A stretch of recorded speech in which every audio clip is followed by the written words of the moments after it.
안녕하세요. 한국공론포럼 박태순입니다.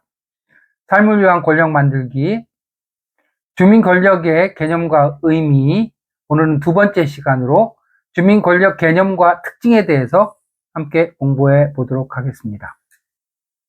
질문을 드리겠습니다.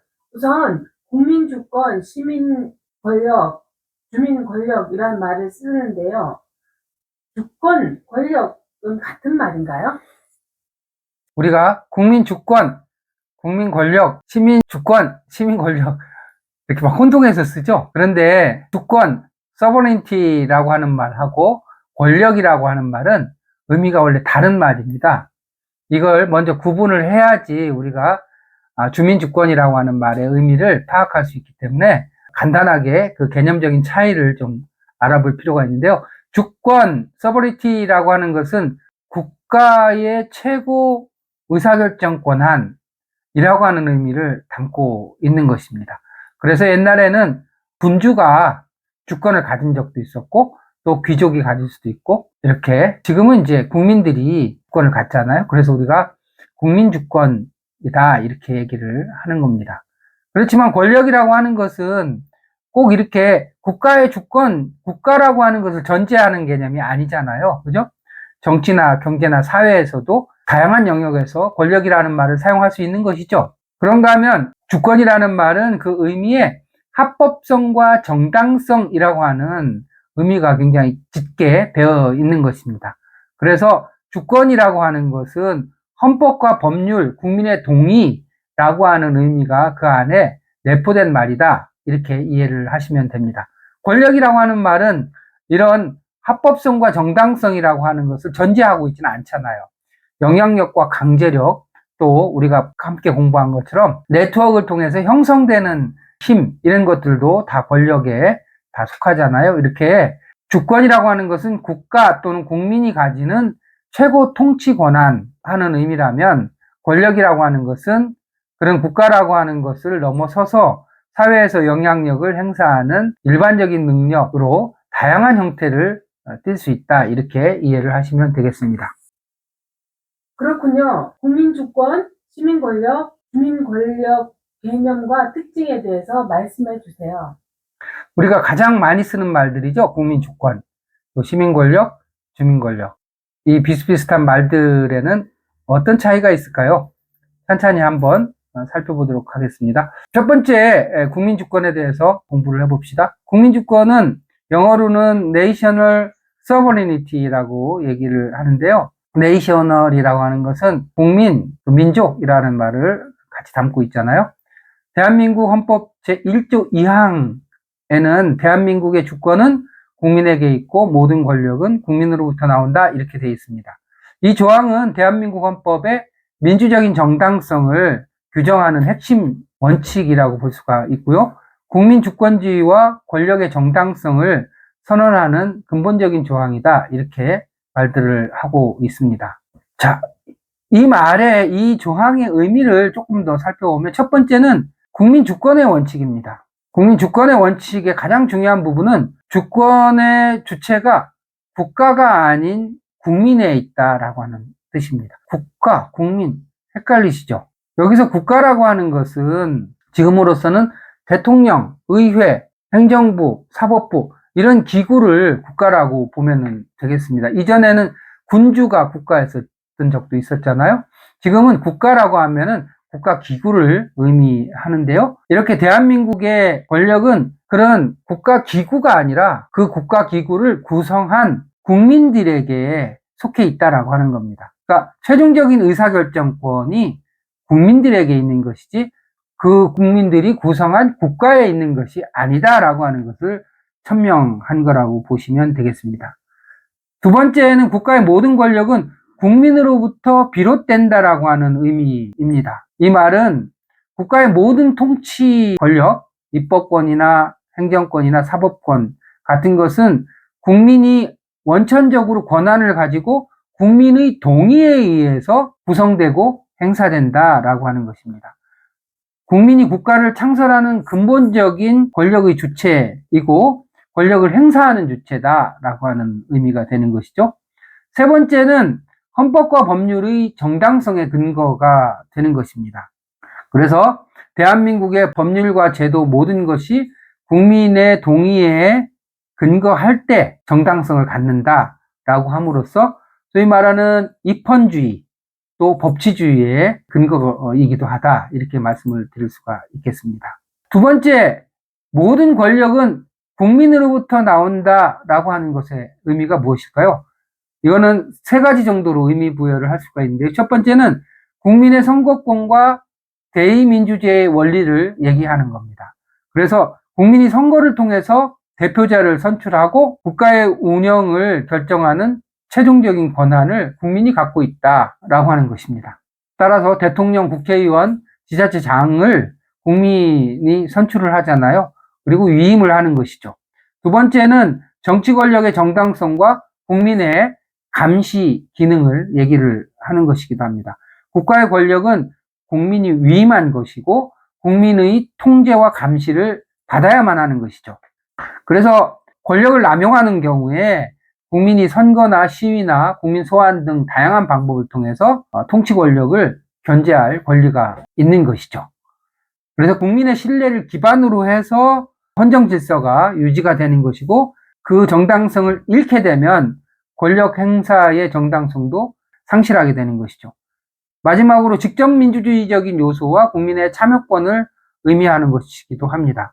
그래서 우리가 대리만 하는 것이 아니라 국민투표를 할 수 있잖아요. 특히 헌법 개정 같은 경우에 직접민주주의적인 요소를 도입하기도 하고, 다양한 방식으로 국민의 참여권을 보장하기 위해서 노력하기도 한다, 이런 의미를 또한 담고 있다, 이렇게 말씀을 드릴 수가 있겠습니다. 자, 세 번째는 헌법 1조 2항의 현대적인 의미를 좀 살펴보면, 첫 번째는 국민주권과 국가 권력의 균형입니다. 국민이 국가의 유일한 주권자이고 국가 권력은 국민을 위해서 존재해야 된다라고 하는 점을 명확하게 하면서, 그럼에도 불구하고 국민의 정치적인 무관심, 권력의 중앙 집중화 등으로 인해서 주권 행사가 제한될 가능성이 항상 있는 것이죠. 따라서 국민의 정치적인 참여가 대단히 중요한 것이고요. 국민이 적극적으로 정치에 참여할 때 의미를 갖는다, 이렇게 말씀을 드릴 수가 있고요. 국민이 정치 과정에 참여하지 않게 되면 권력이 특정 엘리트 계층에 집중될 가능성도 있는 것이잖아요. 국민주권과 시민권력, 주민권력 간의 관계를 의미하는 것이기도 합니다.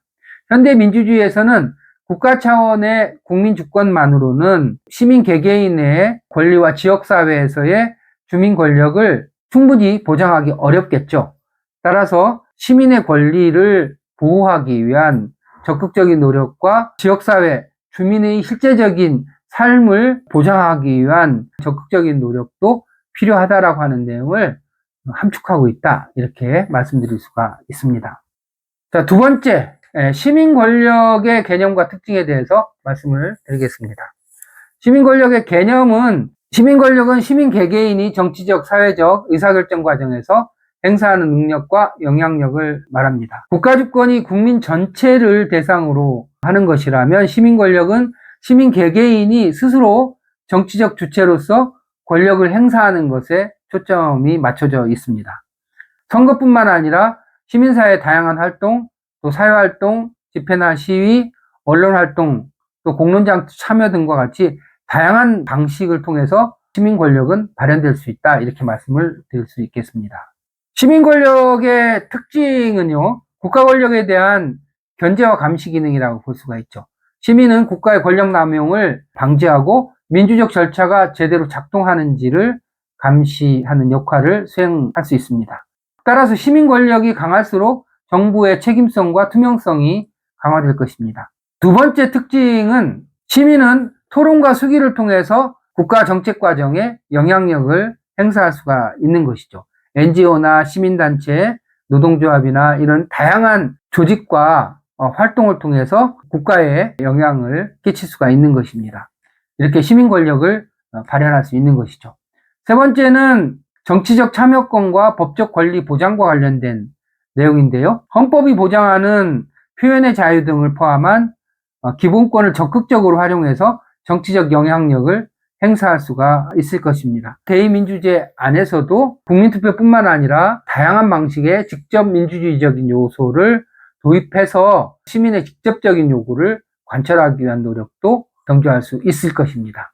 이런 것들이 이제 시민 권력의 대표적인 특징이라고 말씀을 드릴 수가 있고요. 세 번째는 주민 권력의 개념입니다. 주민 권력은 단순히 행정의 대상이 아니라 자신의 삶을 주체적으로 구성하고 공동체 속에서 사회적인 영향력을 형성하는 힘이다. 이렇게 개념 정의할 수 있을 것입니다.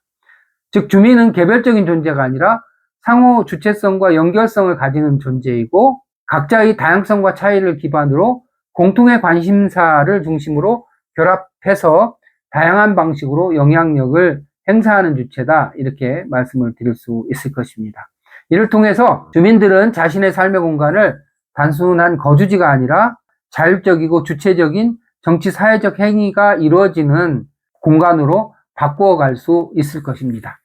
주민 권력의 핵심적인 개념을 몇 가지 정리해서 말씀을 드리겠습니다. 첫 번째는 행정적인 객체에서 능동적인 주체로의 전환입니다. 주민들은 더 이상 단순히 행정 서비스의 소비자가 아니라 자신의 삶과 공동체를 형성하고 변화시키는 정치적, 사회적 주체인 것입니다.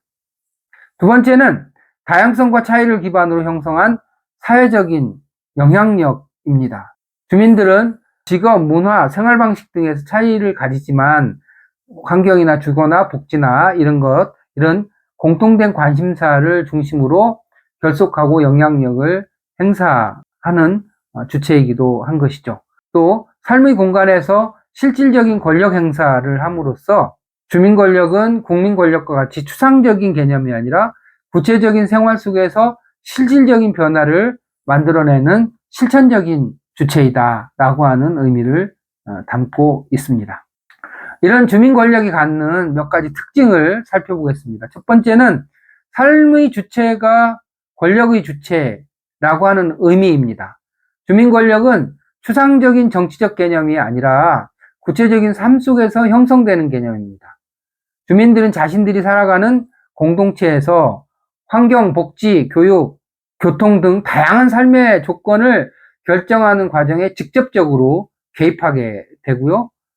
이렇게 해서 민주주의를 단순히 정치적인 제도가 아니라 생활 속에서 실천하는 과정으로 민주주의를 확장하는 의미를 가지게 되는 것이죠. 두 번째는 삶의 구체성을 반영하는 권력입니다.